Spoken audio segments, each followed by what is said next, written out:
You know how one of the main critiques for the FNAF series is the lack of horror? Like, sure, sometimes the sound design, the animatronic design, and the setting can be genuinely terrifying. But for most of the games, after you play them a few times, those scares wear off. At least for a lot of people, myself included. Not to mention the complete lack of horror in the latest entry, Security Breach. White woman jump scare upcoming.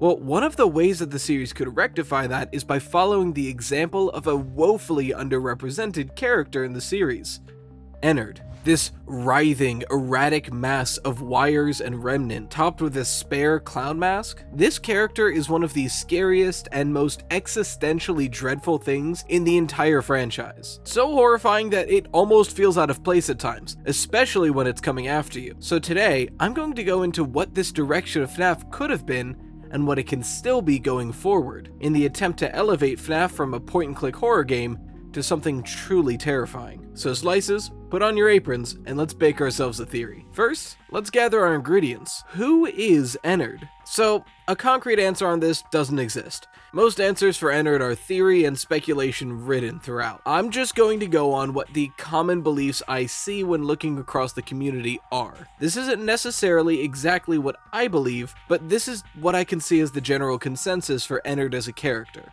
Way back in Freddy Fazbear's Pizzeria, not the FNAF 1 location, the one that opened before or during the FNAF 2 location, William Afton killed 5 children and stuffed them into animatronic suits. Those souls went on to possess their suits with the help of the puppet, and thus we have the haunted animatronics we know and love. Well, parts of those animatronics were taken by William Afton to continue experimentation on a more controlled environment. He took that collection of soul-infused metal and melted it together to create a silvery kind of residue known as remnant. He then injected that into his Funtime animatronics to see what would happen. Do you see the problem here? William took different pieces of 5 things, melted it into one thing, and then split it into 3 things. Side note, but a very important one, I say 3 here because I don't think Circus Baby actually received any remnant in these experiments. Personally, I believe that William Afton already saw that Elizabeth was haunting Circus Baby, and he wouldn't need to jeopardize that connection with adding more remnant. Some evidence to back this up would be the fact that Circus Baby seems to be the only one that can have full conversations with us, and she talks fairly intellectually and can recognize people.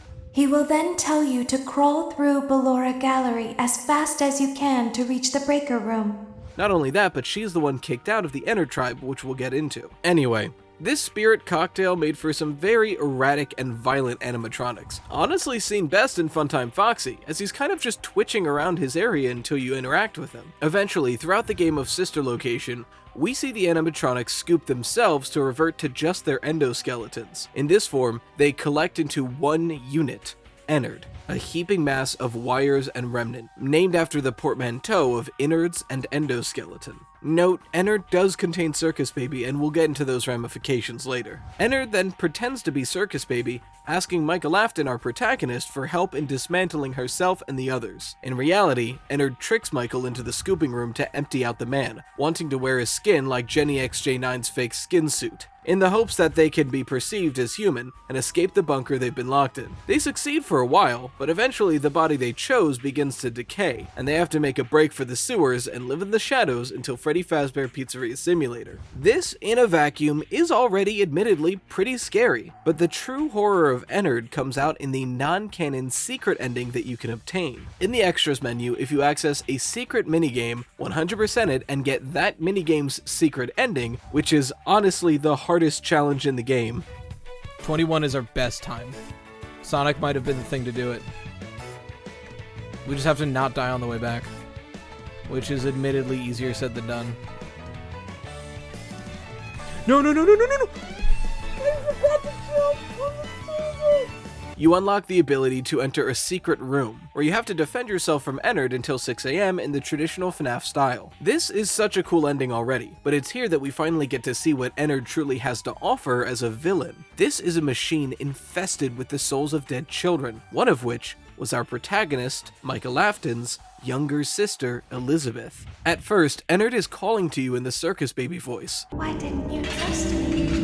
Asking you to allow yourself to lose. After a while of that not working, it tries another tactic. Isn't this why you came? To be with me again. Your own dead little sister's voice asking begging to be let in. This is chilling. Using your own trauma and tragedy against you just so they can use your body and escape. This is such an awesome idea for horror. The voices of the victims trying to taunt or tempt the player into losing. This is the aspect of horror that could give FNAF new life. Psychological horror. How? Well, let's mix our ingredients and see what comes out. I've heard some people suggest to make the game more gory, or perhaps see some post-jump scare death scenes or something to make it scarier, but frankly, I think adding too much graphic detail will take away from the uncanny valley horror that FNAF 1 perfected. And I don't think Bloody Massacre is a vibe that fits well in the FNAF style, but an aspect that fits perfectly is psychological horror. Do what the game can to make you very aware of what's going on here. After all, when you break it down, the story of this franchise is based around dead children being stuffed into robots. That's messed up, but we never really touch on it in game. Sure, you see the odd cutscene of something referring to it, but we don't get in that nitty-gritty. This is dark stuff, and something that doesn't get tapped into. Ennard and characters like it could be the opportunity to do so. Take the immediate next game, Freddy Fazbear Pizzeria Simulator. This game, frankly, has a lot of voice acting for a FNAF game. The main 4 animatronics, Scrap Trap, Scrap Baby, Molten Freddy, and Lefty, all have voice lines for when they kill you, but therein lies the problem. They only speak, for the most part, after they kill you. This is a nice touch and all, but for a game so devoted to listening mechanics, imagine what could have been. Take a walk down What If Way with me, if you will. And if you enjoy your stroll, maybe consider taking a quick trip down Subscribe Street. It's free and it's pretty cool. Okay, plug over, I'm sorry. There you are, during your first salvage minigame with Molten Freddy. The audio plays, no movement. You pull up the paper, and the moment he's out of sight, you hear. Paper down, no movement. Next audio plays. A recording of Freddy talking in a proud and boisterous voice. No movement. Paper up, and again, you hear the voice. This time recognizing that it comes from the same voice you just heard, but weaker, erratic.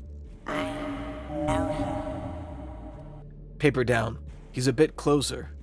You tase him to reset him and play the next audio. It's a conversation between Bonnie and Freddy, but the Freddy lines are missing for every other answer. And one of those times, you hear Molten Freddy respond instead. It's showtime.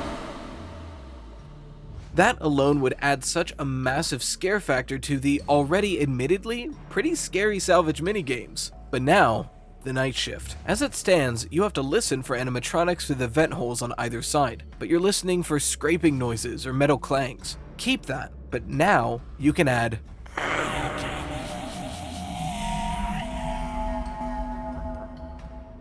to one of the sides, and because of the salvage minigame, you recognize that that is Molten Freddy over there. I think this could drastically improve the environment and fear factor of these games, and that's only talking about Molten Freddy, a character who barely knows the protagonist. Imagine what voice lines we could get with Scrap Baby or Scrap Trap talking directly to Michael Afton. Like Ennard, they could even revert to their human voices, begging Michael to let them in. After all, it's dark where they are.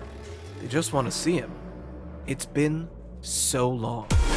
This could be dark and just what FNAF needs, a non-graphic way to get darker and scarier with this story. Just think about the other games too. Granted, I don't think Scott had the budget or access to voice acting until like at best FNAF 4, but just picture it with me, okay? We're pretty sure that the FNAF 1 animatronics are attacking us because they see any adult as if they were William Afton, so they would talk to us as if they assumed we were William Afton. At first, you could just hear glitched out voice lines down the hall, Bonnie letting out a "I am ready to hop" and whatnot. But as the nights progress, more and more of the spirits come out. When Chica is right outside your door, you could hear, "Just follow me. Isn't that what you said?" FNAF 2 could be similar, but I would assume that the toys would only talked out and glitched out audio, whereas the Wizards would be the one where you'd hear spirit voices. FNAF 3 especially would be awesome. Just imagine the dialogue we could get as Springtrap is trying to close in on his own undead son. Okay, enough fanfiction. This is all well and good, but I don't want to talk about this topic as if it's something that can never happen, as if it's something that's in the past, a missed opportunity. I think this could work for Security Breach, and moving forward, even in a game where I don't personally think any of those animatronics are haunted, not even necessarily using spirit voices, just tricking the player into not being sure what they're hearing. How would you do that? Well, you could do it in the DLC, so let's pop our mixture into the oven and see what horrors rise. The DLC begins and we're playing as Light Up Sketchers Girl, or to give her a name for no reason and no lore implications, Abby, because why not? As we're walking past the old Pizzaplex, our favorite old piece of merchandise, our Fazwatch, actually picks up a message. A boy. He tells us that he was exploring in the ruins and got trapped inside, and he needs our help to open a door and let him out. We delve into the dilapidated building, and after a while we find the door, but as we open it, we see a girl in a rabbit suit on the other side. Not a boy. We run away and manage to escape into a side room. Just then, the same boy's voice, but this time more serious, comes through. What are you doing here? Don't you know it's not safe? In our confusion, we converse until we realize that the first voice that called us in here wasn't his at all. Vanny had been using recordings from the security tapes and Fazwatch conversations to lure Abby in. Then for the rest of the game, anytime Gregory or Freddy are trying to talk to us, we have to contend if it's actually them or a trap lying in wait. I know that that's not as scary as what I mentioned previously, but we're talking about Security Breach here. I'm working with what I got. Still, I think utilizing voice acting more frequently and in those odd, scary, unsure ways could really elevate the horror in FNAF in general and make this game even scarier. Honestly, I think a few indie horror franchises could do to be a bit more scary. Poppy Playtime, for example. I even made a whole video talking about why Chapter 2 of Poppy Playtime could have been so much scarier. It's right over here if you wanted to click it. Anyways, shout out to the best patrons, the Toasted Slices, Embrisk, Zenith, Tommy Woodyard, Isle, Raven Eris, Storma Chow, Charlie Bean, and Lovey Puppy. And until next time, as always, stay toasty, Slices.